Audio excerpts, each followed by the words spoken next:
With everything that we see on social media these days, right down to young girls and teens' access to the internet and all of this misinformation online, I believe that after 13 years of being in the health and fitness space, there are some tips and tricks that I would never give to my daughters.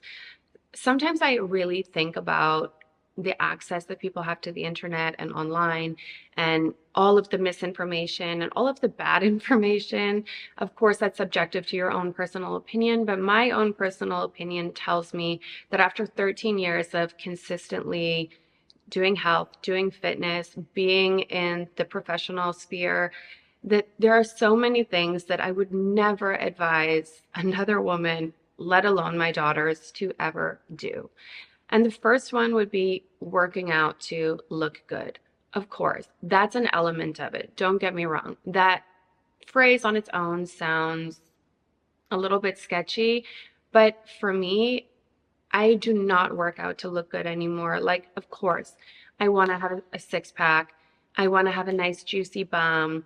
I want to have fit toned legs. I want to minimize my cellulite. I like having a flat stomach. All of those things can be true. But I know that when I looked my best, I was not actually feeling my best. And I believe that, there has to be a middle ground, and we have to like realize that for ourselves what our middle ground may be. I do like being lean. I do like being muscular. But when I was actually at my best looking by, societal standards and what I heard from around me, I was not actually feeling my best. I was far too lean. My skin was suffering, my sleep was suffering, my mental clarity was suffering. And for me at this point in my life, I've come to realize that the best point for me is when I'm feeling the best. And I know that that's somewhere between where I was then and where I was at like a totally unhealthy standpoint on the other side of the scale. So really unhealthy in the fitness world and really unhealthy in my not giving a crap about my body or my health world. That right there in the middle is my sweet spot. And that's with, just a little extra body fat, a little more food freedom, a little less restrictive when it comes to going to the gym every single day, and just being at a place that I know that I'm fit, healthy, but my sleep is not suffering. My skin is luminous. My gut is functioning normally. I have more food freedom, more mental clarity, all of those things. The second would be doing endless cardio to burn calories. Oh my God. I used to be a cardio queen, literally. I would go to the gym every day and like 1 hour cardio, 1.5 hours of cardio. I didn't really know a whole lot about the gym. This was before I started bodybuilding. So this is about 14 years ago when I was kind of just like dabbling in the health and fitness space and really had no clue what I was doing. I would just sit on the cardio machine for like an hour, 2 hours. I mean, I thought I was doing the best thing for my body. But the truth is, I love cardio. I do. I enjoy cardio. I'm one of those weird people that like I use that time to like listen to a podcast or, answer emails. I am one of those annoying people, I know, but for me it works because I like multitasking. I like working in things I have to do while doing cardio, but I also know that that's not going to give me my total health and fitness goals. So I do incorporate cardio still. I believe cardio is great for you. It's good for your cardiovascular health, your heart. It's good for longevity. It's good for aging. But I also know that that's not enough alone because muscle building is also longevity. They know that the more muscle you have, the better your chances are when it comes to aging, when it comes to early death, when it comes to fat burning long term. And you have to kind of find a sweet spot between the two. But simply doing cardio is not going to be enough to give you all of the health benefits, to give you like all of the fat burning benefits that you want. If that's something that, appeals to you, to give you the kind of shape that you might be looking for. I believe that there needs to be like a combination of the two, and that will be the sweet spot. But I do know that like endless hours on the treadmill or, the elliptical, the bicycle, whatever, is not necessarily going to get you where you want to be. This one. This has been the bane of my existence since I started in the space. And I am a person that in my teenage years felt victim to this, but luckily not really in my adult life, is anything that promises a quick fix. Anything. I'm talking fat burners. I'm talking fad diets. I'm talking steroids. I'm talking waist trainers. Like, for me, the goal is always to feel my best and look my best and to function at my fullest potential.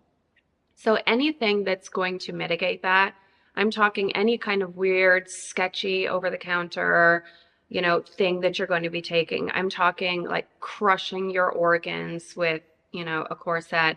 I'm talking poopy pants teas that are going to make you like sit for an hour on the toilet.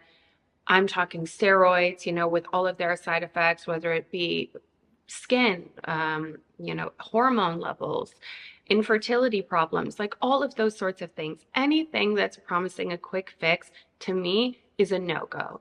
And I know that people have their own opinions about that because I'm online.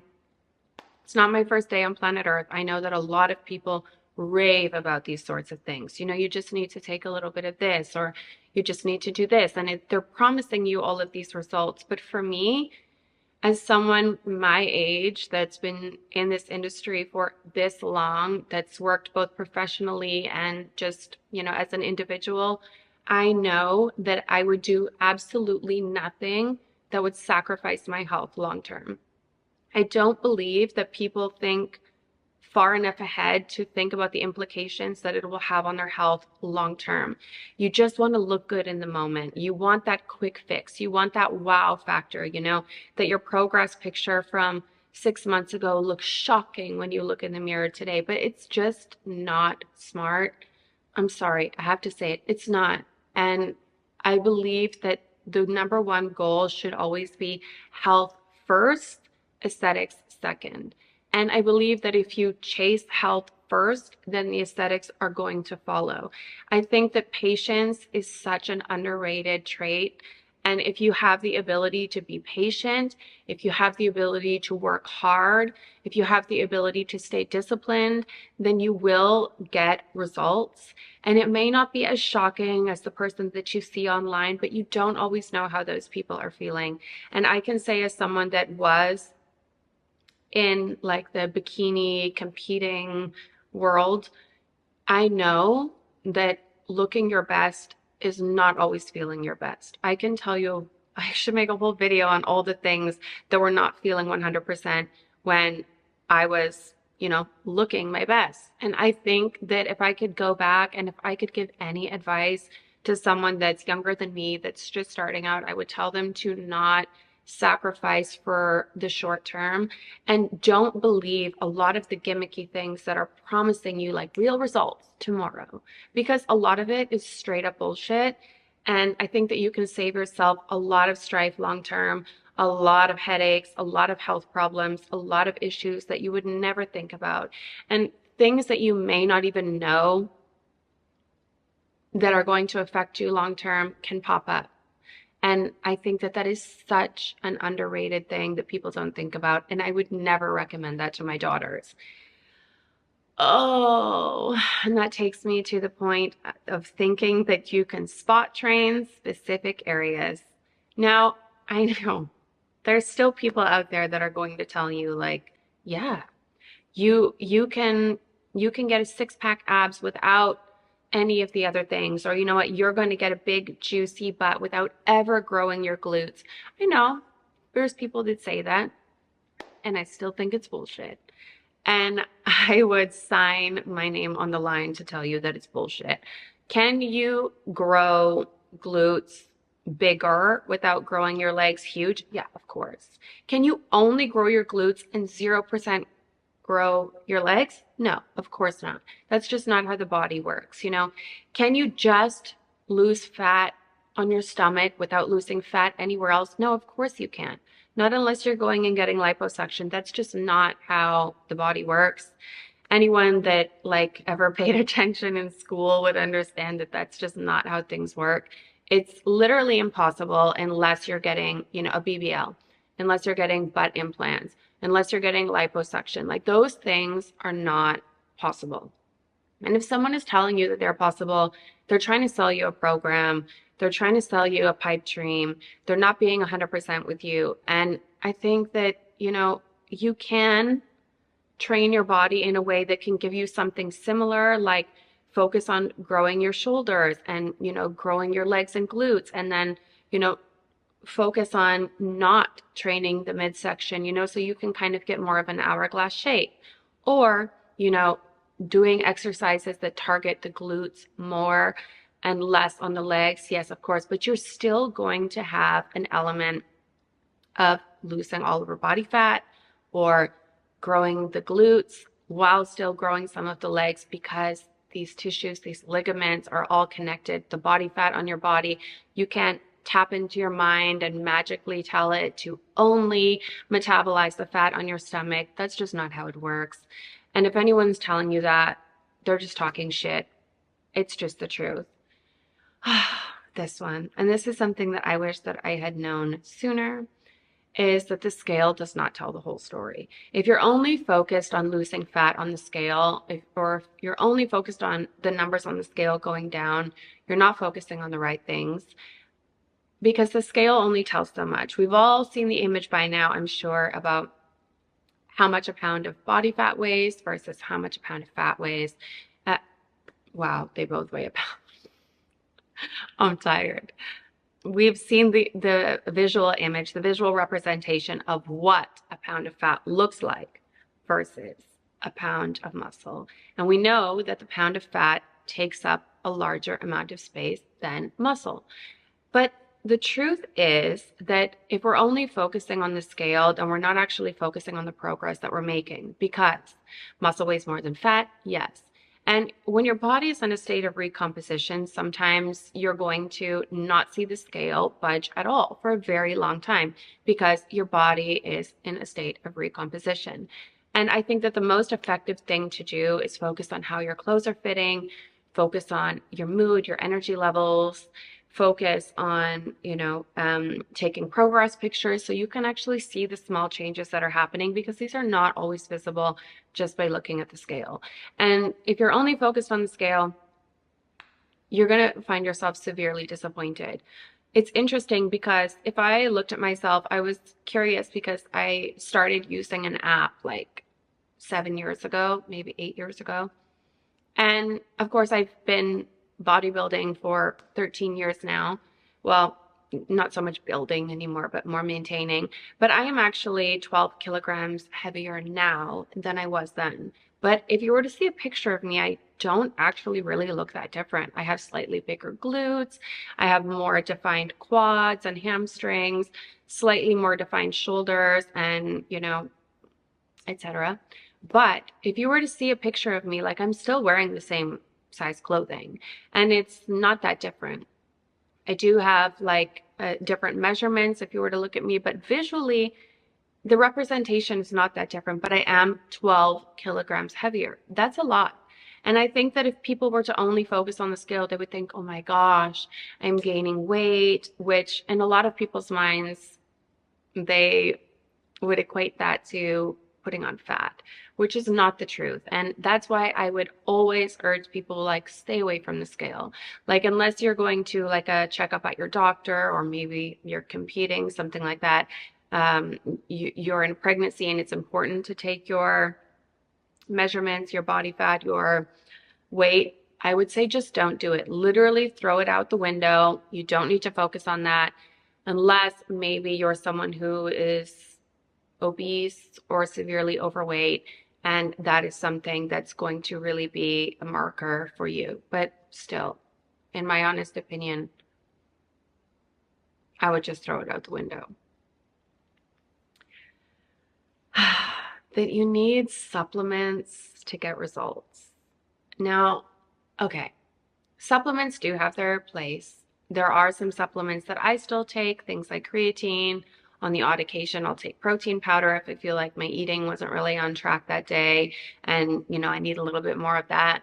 A vitamin here and there, but I don't think that you need half of the garbage that people tell you you do. And I mean that. Like, if I'm thinking about 10 years ago, I mean, I was taking everything under the sun.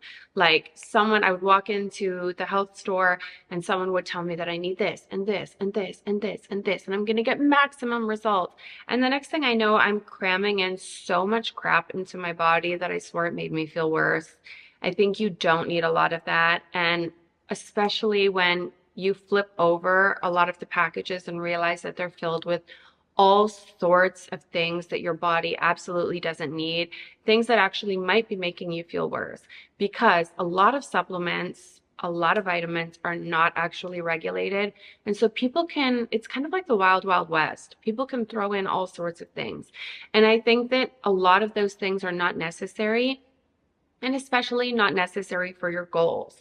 Like if your goal is to only lose weight, then you don't need a lot of the things that would be necessary for someone that wants to get massive size. And if your goal is to get massive size, then you won't need a lot of the things that's necessary for someone that is trying to, build their hormones back to a normal level, and vice versa, losing weight, etc.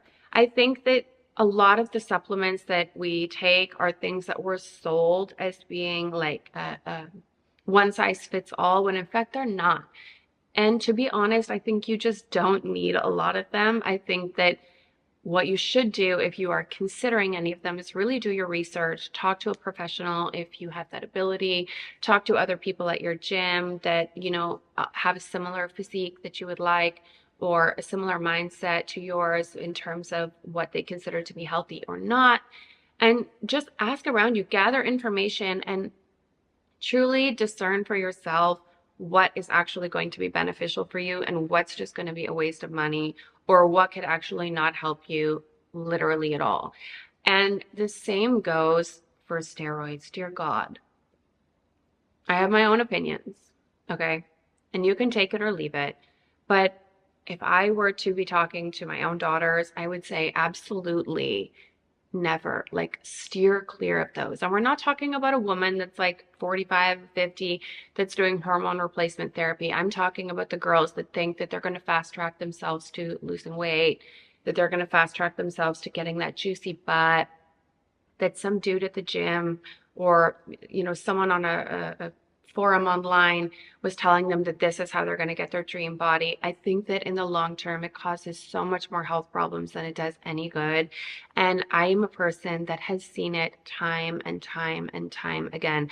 I could give you so many personal examples from my own orbit, and I can truly say for myself that I am so happy that I never did that.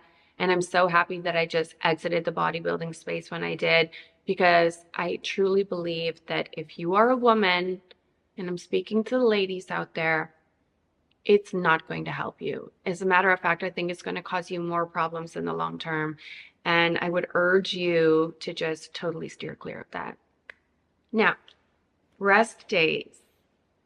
Rest days do not equal lazy days. Now, I know that a lot of people believe, and I did so myself for many years, that if I'm taking a day off, then like I'm going to lose all of my results. If I'm taking a day off, I'm going to fall into a pattern of not doing it. But the truth is that your body needs the recovery, and you're actually going to see the best results when you allow like your muscles and tissues to repair themselves.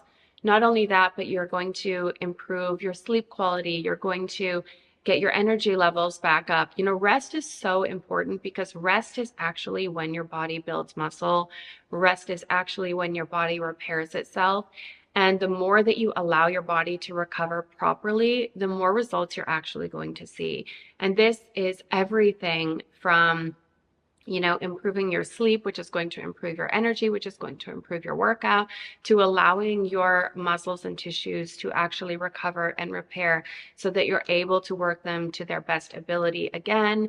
And I do actually believe that the person that takes rest is going to be able to show up and give 100% more than the person that keeps going, because you're never truly allowing your body to reach its optimal recovery stage again. And repairing or ripping your muscles over and over and over again without ever giving them the chance to rebuild is actually going to delay your progress. It sounds counterintuitive, but it's not. But if you're like me and the gym is really a place, or I don't know, Pilates, whatever your thing is, running, that gives you like that daily dose of mental clarity, that gives you that daily dose of feeling like you're taking care of yourself, then you can do what I love to do, which is what I call an active rest day. It's not a term I made up, it's a term that I use. But just going for a walk, taking your dogs for a walk, going for a bike ride with your kids, like something that's active but just resting. Go for a walk around the park, go for a swim, go to the beach, like all of these sorts of things are still going to give you that feeling of like you're doing something while not being harsh on your body. We're talking like low impact things, what we would call like zone 2, zone 1 cardio. My God, I'm tired. But something that's going to be really easy on the body. And I think that is going to be really beneficial for you. I know it was for me, and it's something that I wish I had incorporated sooner. This cutting out entire food groups. So we all know about these fad diets that go around. I mean, it's everything from like cutting out carbs with like the Atkins diet, or going carnivore, cutting out all fruits and vegetables and grains. And I mean, there are just so many of these, paleo, you name it, right? I don't think that cutting out whole food groups is going to be beneficial for you. Now, that, of course, that's my own opinion. I'm saying if I were telling my daughters, this is what I would tell them. Like, the best way to always stay with your health and fitness goals is to not be super restrictive in any area. You need things to be enjoyable if you want to keep doing them. I love the way I eat. I love knowing that I can eat whatever I want any day of the week without restriction. And I believe that has allowed me to stay consistent with my goals. And I think that when you get so restrictive, like I'm going to do no carbs, I'm going to do keto, I'm going to do paleo, whatever it is, I think that it's too restrictive for it to ever work long term. I think that you're going to sit at a dinner with a friend and see them eating something, and you're going to get that feeling of like you're missing out, or you're going to stop with whatever diet you're on. I've seen this a lot with people that did keto, and you're going to binge and you're going to gorge on all the things that you felt like you were missing, and you're just going to gain all the weight back. I believe that the best thing that you can do to stay consistent is to just work things in your diet in a way that does not feel restrictive, in a way that does not feel like a diet. It's just a person that's eating and eating healthy. Personally, I hate using the word diet when I refer to even how I eat. I know that I just watch my macros. I make sure that I'm getting enough fat, enough carbs, enough protein, that I'm eating within like a calorie range that's good for me. Some days it's a little lower, some days it's a little higher, but I can eat everything. It's not a diet. I'm just a person that eats healthy and eats for my goals. And my goals are having energy, having good sleep, having clear skin, having good digestion, being at a healthy body weight, a healthy body fat, having energy, and being able to enjoy my life. So I think that anything that cuts out entire food groups or anything that's too restrictive is just not going to work. And I would never recommend it. The last thing that I would say, the last point that I would have would be that you need cheat days to stay on track. I know I already made a video about this, but kind of goes into my last point about anything that's too restrictive. I think that when you're going 6 days on a super restrictive diet, followed by 1 day of binging, 1 day of gorging, you have your good days, and then the day that you cheat, I think that it really gives you a negative relationship with food. And I also think that it's just not healthy. I mean, you're going 6 days, super restrictive, thinking about food, focusing on food, just food, food, food, all the things I can't have and what I can have, and just looking forward to that 1 day that you're going to binge, that you're going to gorge, that your blood sugar is going to spike through the roof, that your digestion is going to go crazy, that you're going to have a huge dip in energy, because this is how the body works. I think that you're not going to have long-term success, and the best thing that you can do is to develop a healthy relationship with food where you focus on eating healthy, like 80% whole, 20% for enjoyment, 80% healthy, 20% for fun, or, 90-10, like a split that would work for you, but also sticking within what's going to help you achieve your goals, whether that be muscle building, fat loss, energy, etc. That this is going to be something that's going to be sustainable for you. And think about it as like, this is my lifestyle. I'm a person that eats healthy, who also enjoys life, instead of like, I'm on this diet until I reach my goal, or I need to be on this super restrictive diet. I just don't think it's ever going to work. And I've honestly barely ever seen it work, maybe 1% of the time. And those people are definitely anomalies. So I hope that these tips were helpful. It's advice that I would give my own daughters, and I don't ever want them to develop a negative relationship with health and wellness. I want them to think about it as like enjoyable, how I think about it. Like, I love working out. I love being active. I love eating healthy.